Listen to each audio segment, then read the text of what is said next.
Ustaz nak share tak boleh apa? Okey, Assalamualaikum warahmatullahi wabarakatuh dan salam sejahtera. Okey, jadi bertemu lagi di dalam live di page Binazin Group. Okey, jadi pada hari ini kita ada jemputan istimewa yang kita bawa khas untuk anda semua, iaitu kita akan bersama dengan Ustaz Mazlan Al-Pangkori, selaku Imam Masjid Nur Hidayah ya dari Semenanjung. Okey, Assalamualaikum Ustaz, sihat? Waalaikumsalam warahmatullahi wabarakatuh. Alhamdulillah sihat. Okay, Dana Ustaz sihat? ke? Alhamdulillah sihat. Wadi sihat Wadi. Sihat Alhamdulillah Ustaz. Alhamdulillah. Okey, baik Ustaz. Jadi sempenalah meski Ustaz pun terkejut kan dengan tajuk konflik suami isteri. Okey, disebabkan sekarang ni kan waktu PKP. Jadi saya dengar waktu PKP ni banyak berlaku konflik antara suami isteri pasangan. Jadi sebab tu pada hari ini mana kita nak minta Ustaz untuk kupaskanlah sedikit tentang konflik suami isteri ni.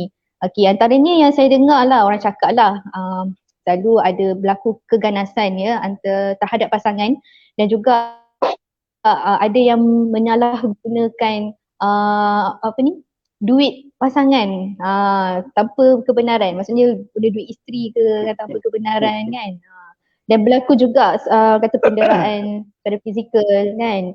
Jadi juga apalah pendapat Ustaz tentang isu ni? Okey, boleh Ustaz. Assalamualaikum warahmatullahi wabarakatuh. Bismillahirrahmanirrahim. Alhamdulillahirabbil alamin. Wa bihi nasta'in ala umurid dunya waddin. Asyhadu an la ilaha illallah wahdahu la syarikalah. Asyhadu anna sayyidana Muhammadan abduhu wa rasuluh. Rabbi shrah li sadri wa yassir li amri wahlul 'uqdatam min lisani yafqahu qawli. Subhanaka la 'ilma lana illa ma 'allamtana. Innaka antal alimul hakim wa la hawla wa la quwwata illa billahil aliyyil azim amma ba'd. Lebih dahulu saya ucapkan terima kasih pada Binazrin Group, Yana dan Wadi khususnya kerana menjemput Ustaz untuk mengupas satu tajuk yang agak complicated, iaitu tajuk krisis suami isteri. Di mana kita faham makna konflik ni, kalau letakkan makna ni krisis pun boleh, masalah pun boleh, ataupun keadaan yang tidak stabil, ataupun keadaan yang tidak tenteram, yang boleh secara tiba-tiba menyebabkan satu kejadian.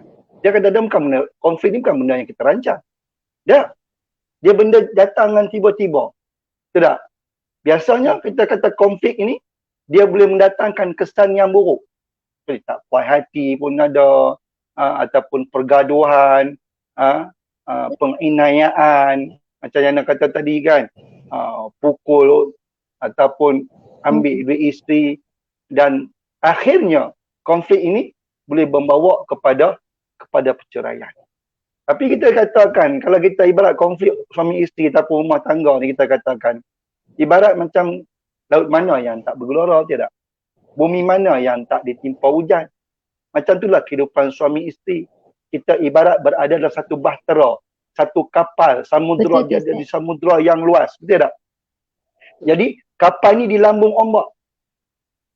Ombak sama ada besar ataupun kecil. Cuma kita nak tengok bagaimana kita sebagai nakhoda, sebagai kapten untuk kita mengendalikan kapal ini. Itu semua bergantung kepada kecerdikan ataupun kebijaksanaan. Dalam pengalaman dalam rumah tangga, mungkinlah baru kahwin tidak ada pengalaman. Bagi orang yang lama ada pengalaman. Kan? Jadi bagaimanakah dia nak handle, bagaimanakah dia nak merealisasikan satu perkara yang dia hadapi dalam perkara-perkara yang dia boleh relatekan dengan kehidupan dia. Ini penting.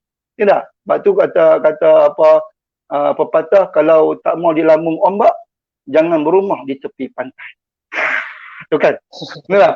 Maknanya kalau kita berkahwin, suami isteri, kok mana pun kata Piramli, sedangkan lidah lagi tergigit, ini kan pula suami isteri. Kok mana pun ada. Tidak? Sebaik-baik suami ada kelemahan, ada kekurangan. Sebaik-baik isteri ada juga kekurangan dan kelemahan. Cuma dalam konteks bila kita berkahwin, hubungan suami isteri, kita ni saling lengkap melengkapi. Di manakah kekurangan isteri, kekurangan suami, ketidaksempurnaan dan sebagainya, ni kita sebagai suami, kita sebagai isteri perlu lengkap melengkapi. Kalau kita nak mencari satu kelemahan, nak mencari kita ada satu berpuluh-puluh kelemahan, kekurangan, kecacatan pada mana-mana pihak, suami dan isteri, pasti kita akan jumpa. Sebab tu pensyariatan Islam supaya kita berkahwin ni untuk apa? Untuk penyatuan sementara, ataupun kita hanya sekedar saja, kejap saja. Anak kahwin 40 tahun sangat, lepas tu mati kan. Ada orang kekal, tak kekal, memanglah bini mati dulu, ataupun suami mati dulu, tapi minta bini mati dulu. Boleh kahwin seorang lagi. Siapa cerita macam tu? Tak? Tak nikah 2 tahun deh. Gitu. Maknanya bila kita berkahwin, dia bukan satu ikatan yang kekal dah. Sebab tu setiap rumah tangga yang kita dirikan mestilah di atas tujuan kita untuk mencipta satu corak kehidupan yang lebih progresif dan lebih aman, lebih tenteram. Kita panggil al-baiti jannati, rumahku syurgaku, ataupun tidak dengan tujuan kita berkahwin, dan siapa pun memang tak mahu kita berkahwin di atas berkahwin untuk jadikan rumah tangga kita sebagai porak peranda, jauh sekali dalam keadaan sampai nak bercerai berai. Begitu. Itu penting dalam kehidupan kita.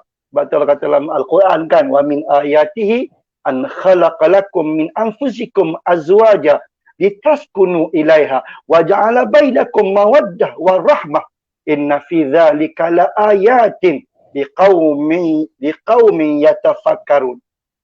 Antara tanda-tanda yang membuktikan kebesaran Allah Subhanahu wa taala dan rahmat Allah Subhanahu wa taala, bahawa Allah ciptakan untuk kamu pada kaum lelaki. Tidak. Kaum lelaki diciptakan isteri-isteri daripada jenis-jenis kamu sendiri. Tidak. Allah tak ciptakan isteri kita daripada jin, daripada apa-apa, tak ada. Jenis kita, jenis manusia. Untuk apa? Supaya kamu bersenang-senang hati, supaya hidup mesra dengan isteri kamu, dan jadikan antara kamu suami isteri ada mawaddah warahmah. Mawaddah ni apa?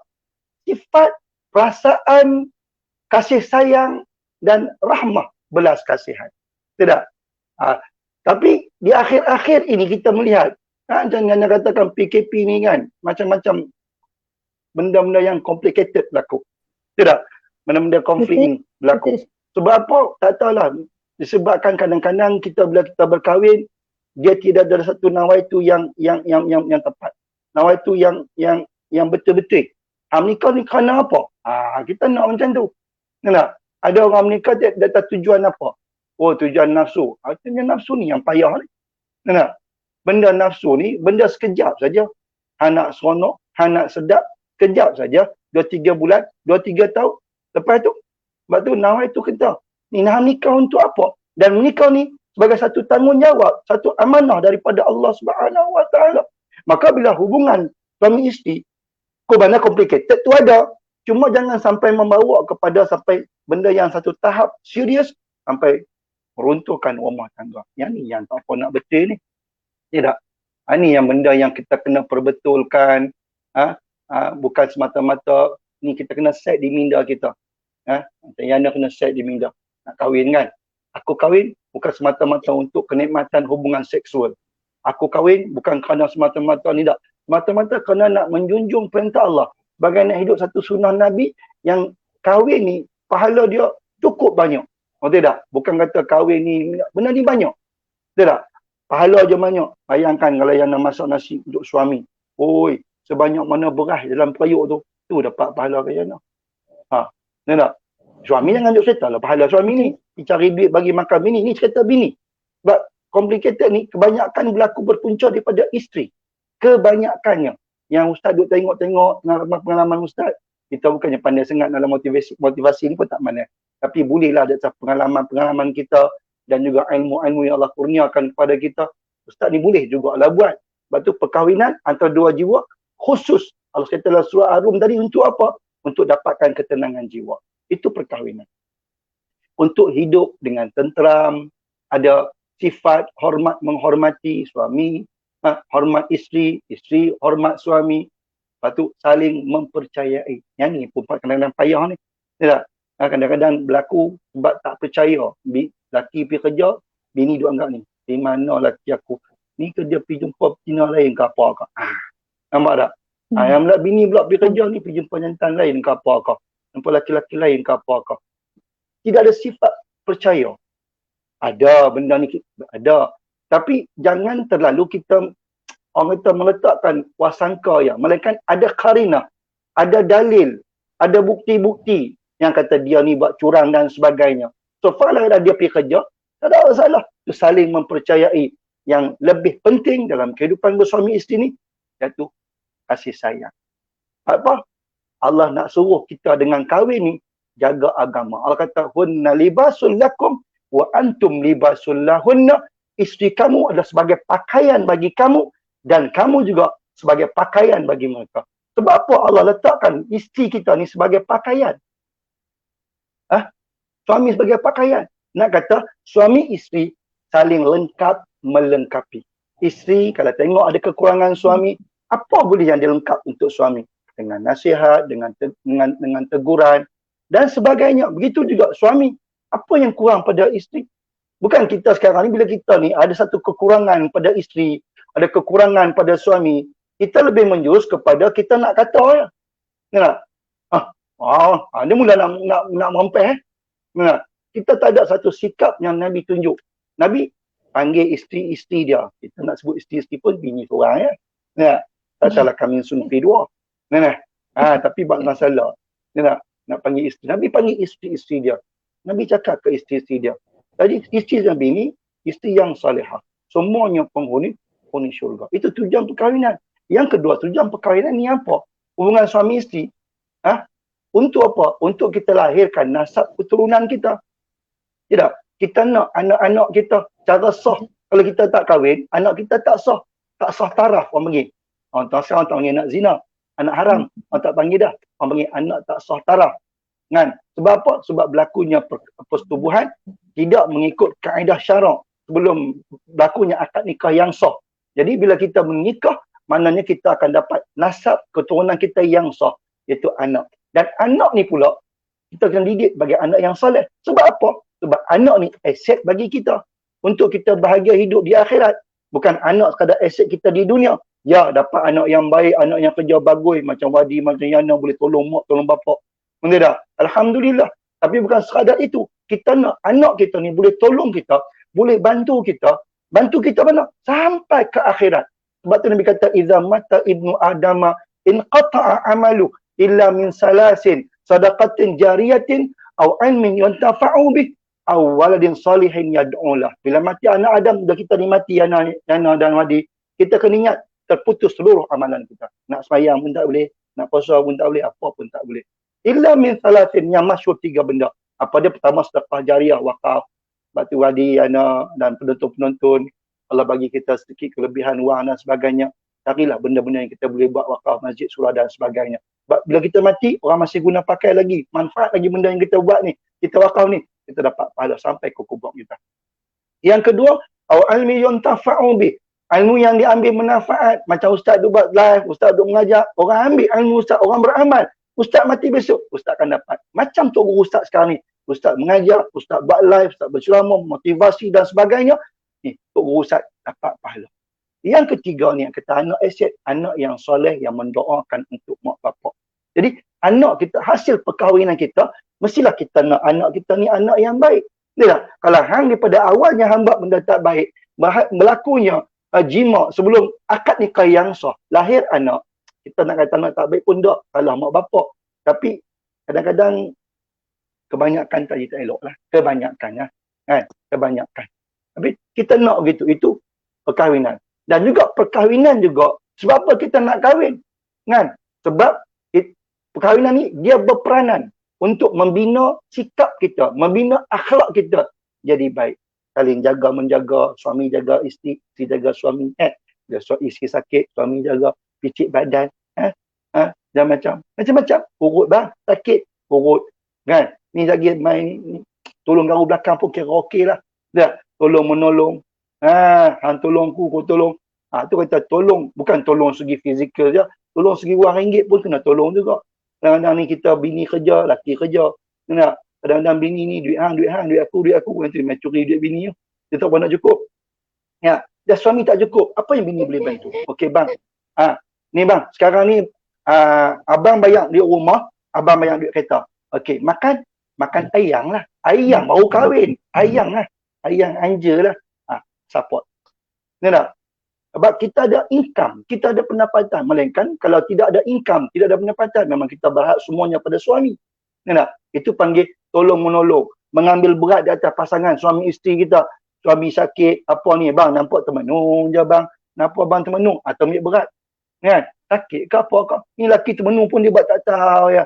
Ni, anak kata, mak oi, ayah termenung tu apa? Pergi ke dia. Macam ni. Payah. Suami isteri nak hidup aman tu. Kerana ni bang, sebab apa bang? Betul tak? Sebab apa bang termenung? Tanya bini, sebab apa aku tengok orang termenung ni apa semua? Kan? Nak panggil yang, anja-anja. Terpulang nak panggil siapa pun. Nama apa nak panggil? Tapi kenapa nampak termenung ni? Ada masalah bang, ada masalah ke? Abang masalah duit ke apa bang? Ni hujung-hujung bulan ni bang. Suami kadang-kadang dia nak cerita tu dia segan. Sebab suami ni dia ada ego sikit. Biasalah orang lelaki dia ada ego. Dia segan. Ni tak? Yang mencuri duit lelaki tu, lelaki tak malu. Dia curi duit bini tu. Tu lelaki tak malu. Tapi lelaki dia ada satu sifat namanya ego. Dia ni tak mau kalah pada orang perempuan. Memang tu. Dia nak beritahu tu. Tapi bila abang beritahu, abang bulan ni duit apa ada kereta apa nak bayar apa semua. Oh dia bagi tahu. Tak apa. Ni bapa abang tak cukup. Tu cara dia. Baru harmoni. Ni duit aku. Memang payah.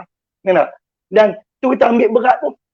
Jadi sikap apa? Sikap akhlak yang baik. Kadang-kadang orang bahasa bujang hawak tak hawak. Tak ada hawak. Hawak tak hawak. Hampa tak tahu bahasa hawak. Loklak tak loklak. Loklak pun tak tahu. Bahasa apa yang boleh elok sikit. Masa membujang ni kira tak nak kata lah. Cakap pun tak guna. Ni kira semua dia ni kira nak kata jahat sangat pun tak. Kira loklak lah kira. Tak nak kira. Tapi bila main dah kahwin, tengok perangai pun baik, pandai hormat mak mentua, pandai hormat pak mentua, pandai hormat adik ipar dan sebagainya. Maka dengan sikap ini akan terbina sepanjang masa ketika mengatur urusan kehidupan, jaga kebajikan, jaga kesihatan, urusan pekerjaan atau pembelian harta. Kadang-kadang bincang dua-dua. Abang nak beli X50 ke X70? Abang rasa kalau beli X70 lagi bagus sebab anak kita target sedozen. Lebih kurang macam tu. Ada bincang. Mana ni? Ini cara. Sehinggalah kepada nak isi masa lapang pun mesti ada perbincangan. Kita bulan ni memang agak-agak lepas PKP nak pergi ke mana bang? Ya. Ni, mah, siap-siap barang. Ni kita pergi Langkawi. Weh, tak mau pergi Langkawi. Pergi Langkawi. Aku nak pergi Langkawi. Jangan macam tu. Ni tak? Jangan macam tu. Ni kita pergi mana Mahoy? Pergi mana kita tahu ni? Yang Hoy, nak pergi mana? Nak pergi Langkawi ke? Langkawi ke? KZ nak pergi? Abang kita. Nak pergi Langkau suka ke Langkau sedih? Tanyalah dia. Ni pandangan. Nak isi masa lapang. Ataupun ni kita free ni, kita pergi mana? Jom kita pergi sarapan pagi, kapal. Ini penting dalam kehidupan. Itu yang ketiga. Yang keempat, cara fitrahnya manusia ni seorang yang memerlukan kepada sokongan. Tidak. Kita ni tak boleh hidup bersendirian nak cerita. Mereka kata jodoh tulis cerita. Kita nak sokongan, kita nak berkongsi kesukaan, kan? Dan juga kata berkongsi kesedihan. Sebab tu ada orang perempuan bila dia menanggung satu kesedihan, dia tak boleh nak luah, dia main macam-macam. Ya, itu yang main penyakit kemurungan, dia main emosional yang melampau dan sebagainya. Sebab dia tak boleh nak nak luahkan. Gitu juga dalam bab kesukaan. Teman-teman ni kebanyakan pada orang perempuan. Saya kata kebanyakan berlaku pada orang perempuan. Laki-laki ni dia duduk kedai kopi, suka dia. Dia tengok muka mamak pun dia kira okey dah. Orang laki-laki kan dia kira apa kan. Dia pergi sila panggung. Orang perempuan dia tak boleh bebas macam tu sangat. Kan? Dia terhad banyaknya orang perempuan ni. Orang laki-laki kebanyakan berlaku macam tu. Sebab tu bila perkahwinan sebenarnya dia beri peluang ke arah menjayakan fungsi-fungsi tersebut. Fungsi apa? Fungsi yang kata menyokong, orang nak ada orang yang sokong kita, suka duka kita boleh kongsi. Tidak. Apabila menghadapi saat-saat getir, konflik yang agak berat, kita nak sokongan kasih sayang pasangan kita tu, kita mau. Masa ni kita nak sungguh-sungguh ni, Masa ni lah kita betul-betul berharap ada orang support kita. Ni tak? Macam tu lah keadaan. Dan yang kelimanya, perkara ni fungsi dia satu pemangkin. Benda yang boleh meningkatkan keupayaan dan potensi diri kita. Dulu kita bujang, kita lemah. Macam Ustaz dah bujang, apa pun tak ada. Motor ada motor RS biji je. Motor pemburuk. JAT 2055. Ni. Tapi jangan main-main. Lari laju tu. Rumah pun tak ada, apa tak ada.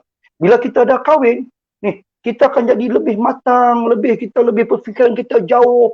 Ni, kita ada satu target, satu misi dan visi kita. Bila kita dah kahwin, kita nak satu kehidupan kita usaha, kita perbaiki taraf hidup kita. Sampai sekarang Ustaz ada kereta, walaupun kereta tak besar mana, tapi ada kereta, ada anak, ada rumah, walaupun rumah tak besar mana. Rumah nak buat rumah banglo itu ripi bin Nazrim, tak lepas. Duit tak cukup. Kan? Tu. Maknanya ni, mana ekonomi kita, taraf hidup ekonomi keluarga kita, kesejahteraan anak-anak kita, ni kita ada perancangan yang terbaik untuk kebahagiaan seluruh keluarga kita. Ini hikmah daripada kita berkahwin. Ini peranan, peranan suami isteri. Tu kata peranan suami isteri ni penting. Lepas tu kita kena jaga. Dan bila kita berkahwin juga, kita dapat bentuk satu keluarga yang sempurna. Islam meletakkan satu batu asas dalam pembinaan masyarakat dengan kita berkahwin. Bila kita kahwin, kita barulah ada berdinia dengan masyarakat. Kalau tidak, tak ada lah. Okay. Itu ada permulaan dulu. Ada apa-apa nak kata. Tak? Dia dengar tak? Dengar Ustaz. Okey. Okay, Bila kita kahwin, ya. Ya, dengar. Betul? Dengar. Okey. Kau nak tanya apa? Ada yang tanya ke?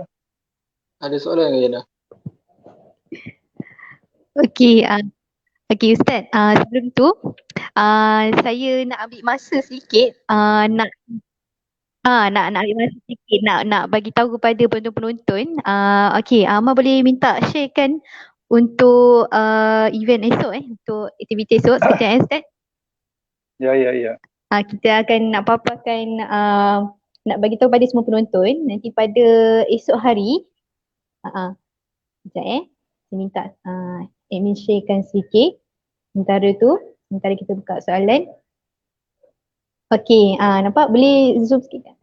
Memang macam ni Okey, jadi saya nak beritahu pada semua penonton-penonton, pada esok hari Bin Nazrin ada buat online site visit disebabkan terhad sekarang ni PKP, kita tak boleh nak bergerak dan juga tak boleh nak pergi site visit secara langsung, betul tak? Jadi kami buatkan secara online bagi yang berminat nak lihat tanah lot baru Bin Nazrin. Okey, bolehlah klik link yang kami akan letakkan di bahagian komen di bawah. Okey, pada esok hari kami akan buat online site visit pada jam 3 petang sehingga 3.30 petang. Okey, mana tahu ada penonton yang memang mencari tanah lot Rezak Melayu. Okey, bolehlah tekan link, nanti kami akan masukkan dalam satu grup khas lah untuk hari esok. Okey, jadi itu saja. Kemudian saya akan sambung semula dengan untuk soalan pada Ustaz ya. Okey, setakat ni ada tak soalan daripada penonton-penonton? Apa dia? Esok, okey, sorry.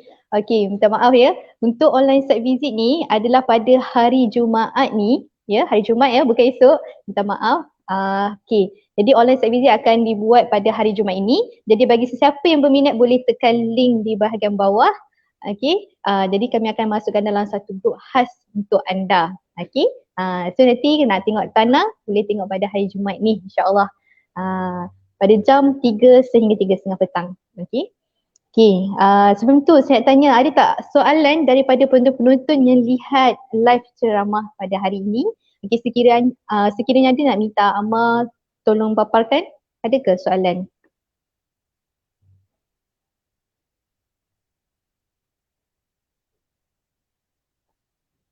Okey, betul tu Ustaz. Pasangan suami isteri perlu mainkan peranan dan tolak ansur bagi elak kes suami curang macam sekarang ni yang hangat diperkatakan. Apa pendapat Ustaz? Yelah, sekarang ni ada satu isu orang kata suami curang. Jadi macam mana ni Ustaz? Okey, apa pula isteri, ya sebagai seorang isteri apa yang dia perlu buat? Bagi pandangan Ustaz lah. Okey. Kadang-kadang pada istilah perempuan ni suami curang. Tapi sebenarnya suami tu nak nikah dua. Dia nak nikah dua, bini tak bagi. Apa sebab bini tak bagi dia? Kalau dia ada kemampuan dan sebagainya, izinlah. Yang curang ni maksud kalau dia buat benda jahat. Kan? Dia pergi berzina ke, dia pergi buat benda-benda jahat, dia tak elok lah kira tu. Tapi kalau sekadar dia mau betul-betul kepada seorang perempuan dan dia memang nak ambil perempuan tu jadi isteri yang kedua. Kalau isteri kata dia curang, itu tak betul. Ya. Itu dia tak betul tu. Tapi kalau isteri, memang betul sebab isteri kan boleh kahwin dua. Ya. Kok mana pun mesti tak boleh kahwin dua. Kata macam tak boleh kahwin dua. Tapi suami dia boleh. Tapi tengok pada nawai tu dia. Kalau dia memang jenis curang, jenis makan belakang dan sebagainya, memang lelaki tak guna tu. Kena? Begitu. Itu eloklah peranda rumah tangga tu. Itu di antara faktor-faktor lah. Sebab tu kita tengok kepada faktor-faktor konflik yang berlaku ni kan. Nanti kita cerita. Sebab apa boleh timbul konflik rumah tangga ni? Sebab apa? Kita tanya kau ada soalan lain ke apa? Ustaz, saya ada satu soalan lain Ustaz. Ya. Saya ada terbaca tu hari ada soalan seterusnya saya tanya Ustaz. Apa bagi Wadi tanya dulu. Wadi tanya. Hari tu saya pernah terbaca ada satu artikel tu dia macam jadi konflik pasal duit lah. Macam suami nak bagi duit kepada ibu bapa selepas kahwin, isteri tak benarkan. Ada ke macam apa-apa ayat-ayat yang yang macam dalil ke apa ke yang mengatakan suami perlu bagi duit kat mak ayah walaupun dah berkahwin? Okey. Segi hukumnya, suami dia mesti lebih mak bapak dia. Isteri mesti lebihkan suami. Maknanya suami ni bukan sekadar dia bagi duit ke bini dia, tanggungjawab dia. Mak dia, bapak dia juga tanggungjawab suami. Dia berbeza dengan isteri, dengan perempuan. Perempuan bila dia berkahwin, sepenuhnya kepada suami. Tidak kepada mak bapak dia. Tapi suami mesti sampai mati. Lepas tu orang perempuan jangan cemburu dengan mak mentua. Ada satu kes pun Ustaz Dahinda pun pergi Ustaz, Mahkamah Ustaz. Tak barulah 5, 6 tahun lepas kot. Dan tu juga isteri cemburu. Suami balik rumah mak mentua pun tak boleh, bagi duit pun tak boleh. Apa nak cemburunya? Tu mak mentua hang kan. Ya, itu pun suami hang bagi duit. Dia tak ambil duit hang, dia ambil duit suami. Melainkan kalau duit dia ambil duit kita. Kenapa kita nak halang? Mak mentua ni mak kita. Tak boleh. Mak mentua pun mak kita tak boleh kahwin sampai bila-bila lah kira. Kan? Tu kenapa kita nak dengki dengan mak mentua? Ada ni perempuan dia tak faham. Tu faktor bini tak mengaji. Orang suruh mengaji, dia pun tak mau mengaji. Kan? Duk halang suami. Kenapa duk halang suami? Duit dia. Melainkan kalau suami ni bagi kepada mak bapak, abaikan tanggungjawab daripada isteri. Itu ya kita kata tak boleh lah juga. Tapi kalau isteri dia bagi sesempurnanya, okey, lebihan dia bagi kepada mak bapak dia, apa masalah tu? Dan dia pun wajib sebenarnya. Tolong mak bapak kalau mak bapak tu susah. Wajib. Apa masalah? Kadang-kadang tu pun jadi bergaduh. Cerai. Itu je konflik ni. Ya? Dia tak faham agama. Dia tak faham agama. Dia kan faham agama. Ngaji kena ada mengaji lah. Jangan tak ngaji. Nak kahwin tu kena mengaji. Ya? Jangan main kahwin ya. Ustaz ada soalan. Paparkan. Ustaz nak tanya, walaupun suami tu berkemampuan untuk kahwin satu lagi, berdosa tak kalau isteri tak benarkan? Terima kasih Ustaz. Sama-sama. Memang berdosa lah. Memang berdosa. Suami ni ada kemampuan segi nafkah zahir dan batin. Dia nak nikah seorang lagi. Kita tak bagi. Memang hukum dia haram isteri menghalang. Sebab tu mahkamah, kalau kita pergi mahkamah, walaupun isteri tak beri keizinan, mahkamah akan nilai kemampuan kita segi nafkah zahir dan batin. Okey, maka mahkamah akan benarkan suami itu berpoligami tanpa kebenaran isteri. Melainkan, sebab tu bila nak berpoligami, mahkamah akan panggil isteri. Sebab dia nak tahu kecukupan suami. Gaji suami berapa ribu, bagi ke berapa ribu, anak berapa, ni balance berapa. Lepas tu pula segi nafkah batin. Dia kena tahu. Sebab tu main masuk mahkamah ni, dia kira apa? Habis cerita pedalang kain, kira macam tu lah. Kan? Berapa seminggu hang bagi nafkah batin? Kau tiap hari ke? Ataupun sebulan sekali? 9 kali nak kahwin baru buat apa? Mahkamah akan nilai benda-benda yang macam tu. Dan kan kalau suami ni dia tak cukup. Ni suami kadang-kadang dia kuat set, kita nak kata macam mana kan. Jadi benda macam tu. Kalau dia halang, suami tu mampu nafkah zahir dan batin, dia kena bagi. Wajib. Kalau dia tak bagi, dia berdosa. Soalan lagi. Laki-laki biasanya memang jenis suka pendam masalah. Adakah ianya bagus ataupun tidak untuk hubungan suami isteri? Sebab suami mungkin pendam sebab fikir tak nak risaukan isteri. Okey, sebenarnya hubungan suami isteri tidak ada rahsia. Apa nak rahsia? Tidur satu gebak, satu kain pelikat, satu kain batik. Ni tak? Lepas tu isteri dan suami tidak ada aurat. Hampa boleh bogel dua-dua orang. Tapi jangan ada anak sudahlah. Minta maaf lah ni hukum kan. So takkan kita nak rahsia pada isteri? Masalah kita cerita. Mungkin kita tak mampu untuk selesaikan, isteri kita mampu. Begitu juga isteri kalau dia tak, mungkin dia tak mampu. Kita mampu selesai. Itu kata tadi tu, hunna libasul lakum wa antum libasul lahunna. Betul tak? Kita ni pakaian sambil lengkap melengkapi. So kenapa kita tak mahu nak cerita kepada pasangan kita? Nak ceritalah. Mungkin dia bantu segi kewangan ataupun segi nasihat, dangan, tunjuk ajar. Ni benda ni penting lah rumah tangga. Kena cerita. Jangan duk pendam. Benda pendam ni sekali dia meletup habis tiba-tiba orang perempuan. Kalau dia pendam, dia geram lama, meletup sekali. Tu yang periuk belanga semua melayang tu. Jangan. Ada masalah tak pasti dengan suami, tolong panggil suami. Jangan pergi kau mati kamu suami. Panggil dia suami kan. Panggil bang. Ni abang sekarang ni saya tengok abang macam ni. Ni saya tak pasti gini ni. Apa abang? Minta. Mungkin suami ni ada reason, ada satu alasan yang kukuh dan sebagainya. Itu cara kita berkomunikasi dengan pasangan kita. Allahu a'lam.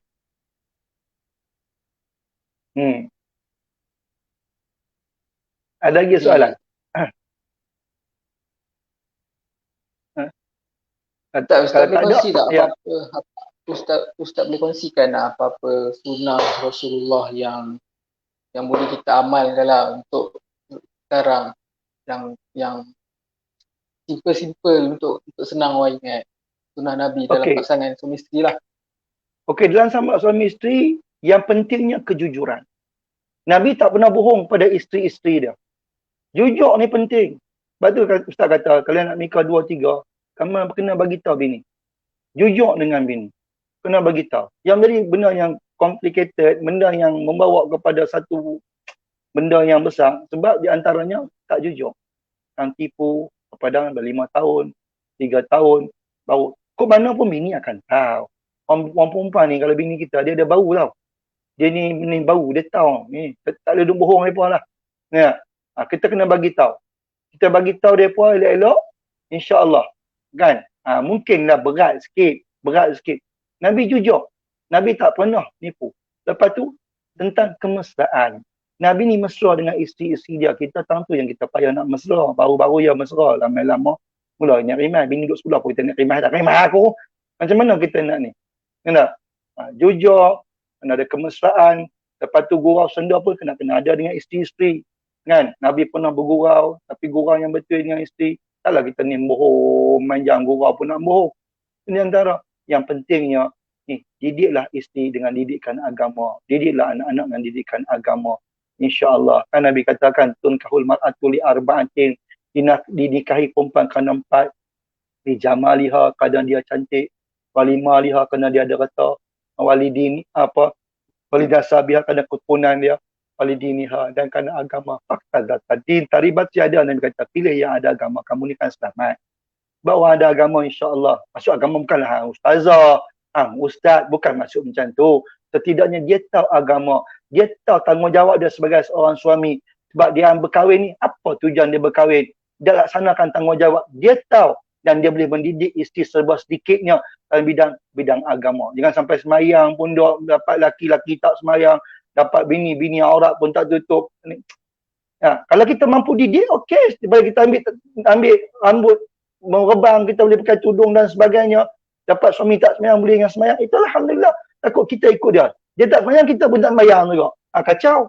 Ni tak? Ikut bini pakai tudung ni, pakai seluar pendek kita pula. Takut macam tu. Sebab tu, ikutlah sunnah Nabi.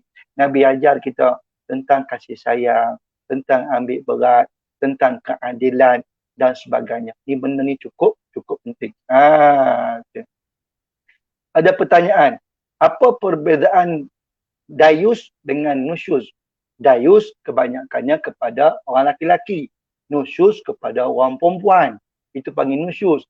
Dayus sebagai contoh, kita katalah kita sebagai seorang suami, isteri kita tak melaksanakan satu tanggungjawab, kita buat tak duli, buat no hand. Ataupun isteri kita ni, kita kata macam main kayu tiga, kita buat tak tahu ya. Ataupun dalam bab-bab lain, kita agama kita ini nak tegur bini pun takut sangat-sangat. Nak suruh bini semayang, nak suruh bini tutup aurat, nak suruh takut ke dayus.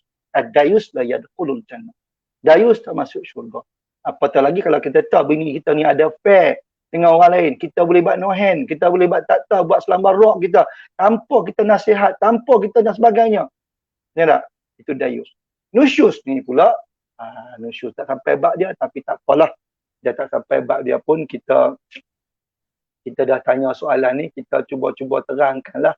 Nusyus ni mana kita kata derhakanya isteri kepada suami. Itu kita panggil nusyus. Kan, perlakuan derhaka, engkar, kebanyakannya isteri. Suami pun ada nusyus juga. Tapi nak kata kebanyakannya berlaku kepada isteri, engkar, langgar hukum syarak dan sebagainya. Itu di antaranya isteri. Suami pula nusyusnya, suami ni tak laksanakan tanggungjawab pada isteri dia, tak bagi nafkah, lebih kurang macam itulah. Tapi kebanyakan nusyus ni kita kata kepada isteri. Tu. Sebab tu bila nusyus ni, langkah awal yang perlu kita ambil terhadap isteri, ialah menasihati. Allah katakan wa'izuhunna, nasihat isteri-isteri yang nusyus. Kena ingat isteri dan nusyus ni banyak benda. Masa muka dengan suami pun nusyus. Main tak layan suami pun nusyus. Suami kata, "Mahoi, jom pergi tidur." Dia kata, orang tua ni, orang nak tidur tengok filem Hindustan ni. Tu tengok filem Kuch Ho Tahir ni. Pergi tidur dulu, dia kata. Kita punya takut bini pergi tidur. Tak apa nak lena suami pun. Kan? Tu nusyus tu. Kan?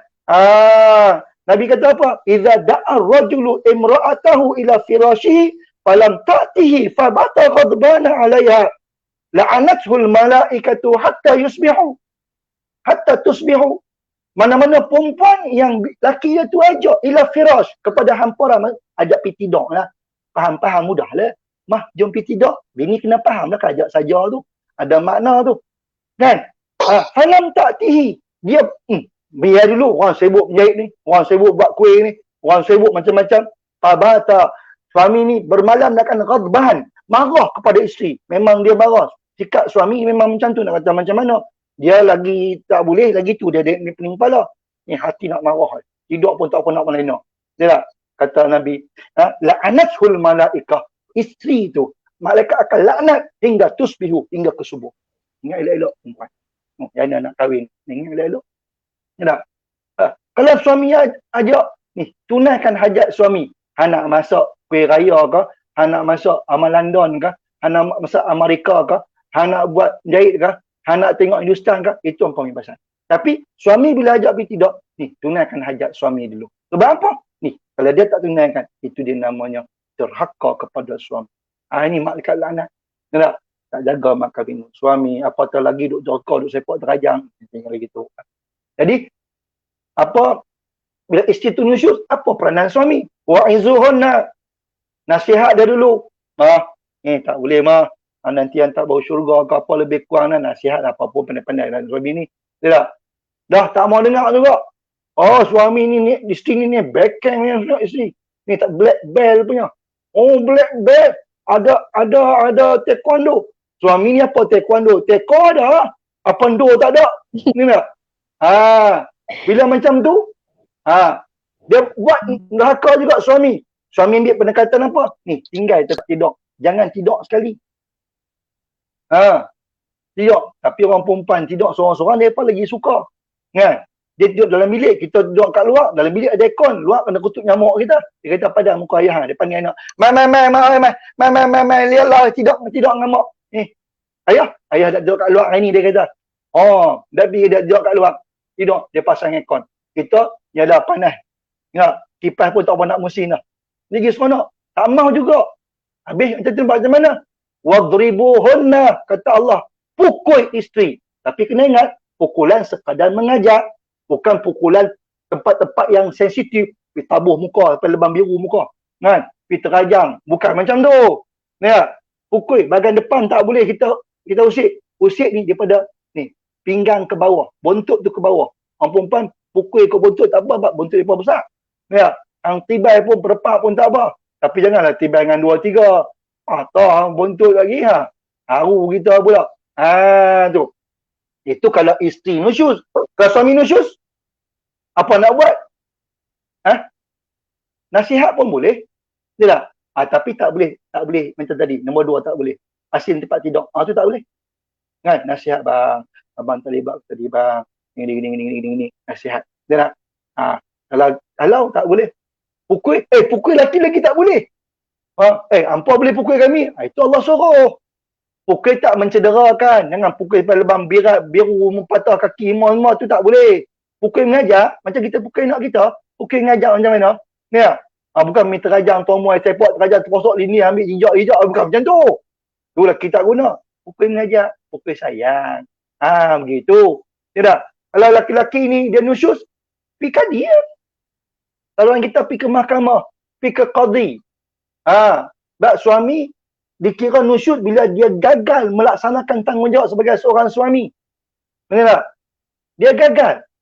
Contoh, suami ni tak layan isteri dengan baik. Tinggal suami dalam tempoh yang lama. Sampai 5-6 bulan, setahun tak balik. Apa? Lepas tu pula dah tinggal. Tak bagi nafkah pula. Bini ni seorang-seorang tukutan kantin, pergi kerja, cleaner lah, pergi kerja sana, kerja sini. Betul tak?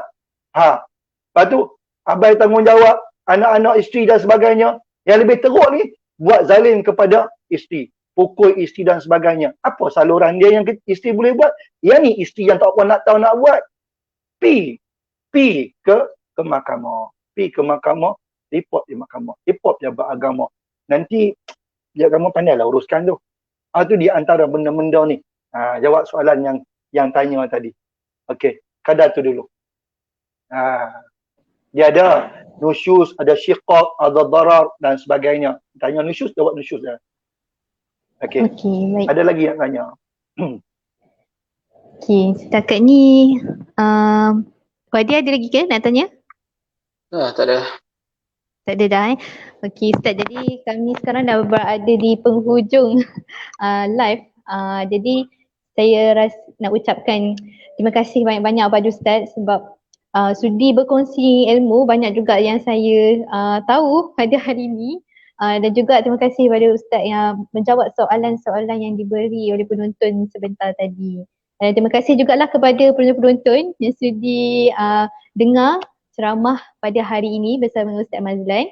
Okey, jadi di akhir hujung live ni, ada apa-apa akhir kata daripada Ustaz berkenaan dengan konflik suami isteri sepanjang PKP ni? Okey. Ustaz nasihatlah. Binalah keluarga yang sakinah. Dasarkan kepada mawaddah warahmah.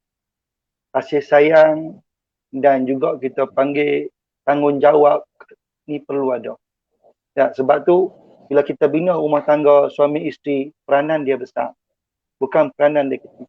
Dan kita kena ingat bila kita berkahwin, hubungan suami isteri, kita ni menanggung satu amanah yang cukup besar daripada Allah Subhanahu wa taala.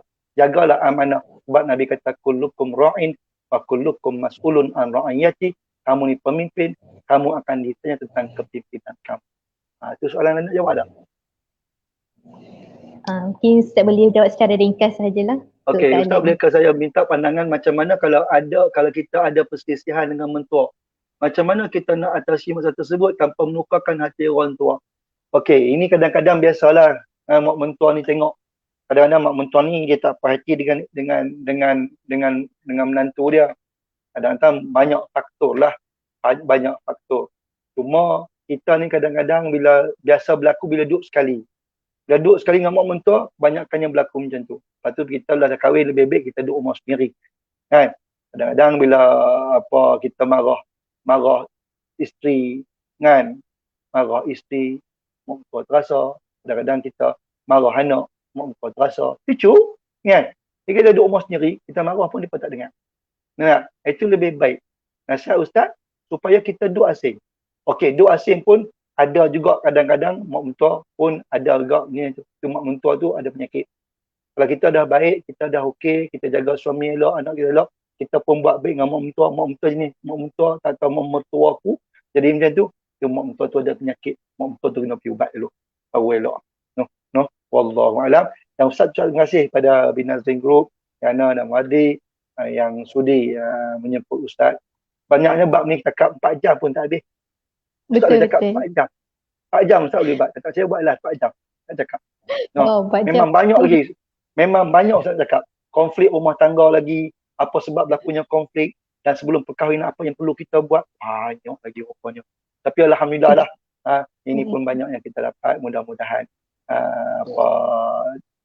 majlis kita pada tengah hari ini sentiasa diberkati oleh Allah Subhanahu wa taala insya-Allah. Dan Ustaz doakan Binazrin Group sentiasa maju sebab mudah-mudahan dengan program-program ini sentiasa mendapat payungan rahmat daripada Allah Subhanahu wa taala insya-Allah. Baik, terima kasih Ustaz. Jadi saya ucapkan Ustaz sebab sudi luangkan masa bersama dengan kami pada hari ini. Dan insya-Allah lah nanti kita akan bekerjasama lagi insya-Allah. Jadi saya ucapkan terima kasih juga pada Wadi sebab bersama-sama dengan kita pada hari ini. Okey, dan insya-Allah pada masa akan datang kami akan share live yang lebih bermanfaat lah untuk penonton pada masa akan datang insya-Allah. Jadi itu sajalah daripada kami. Terima kasih ya pada Ustaz dan juga Cik Wadi lah bersama pada hari ini. Okey, itu saja. Assalamualaikum warahmatullahi wabarakatuh. Waalaikumsalam warahmatullahi wabarakatuh.